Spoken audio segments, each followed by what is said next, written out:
Good morning or good evening, everyone. Today, my topic will be about an introduction to translation, and from here, I will be starting the presentation.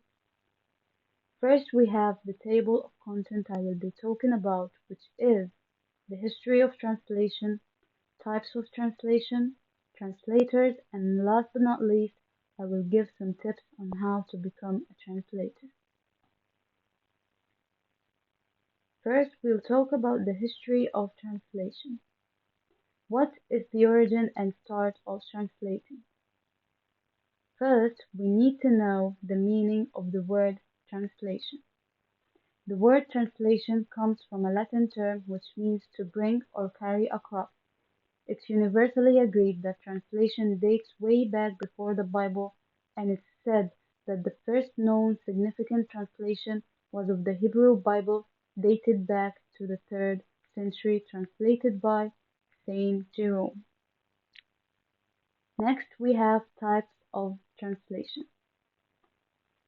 The first type we have is literary translation, and it's a type of translation where the source documents are fiction like poetry, plays, short stories, and so on.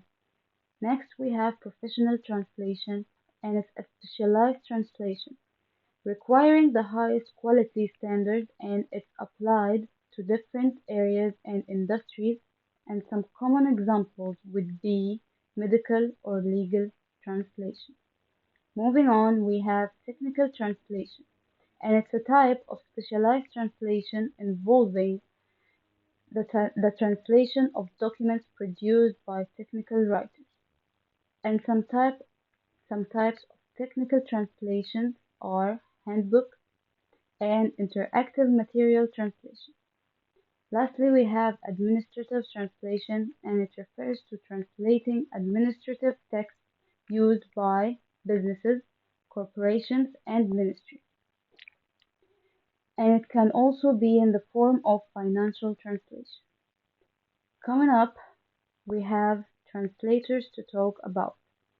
But first of all, what is a translator?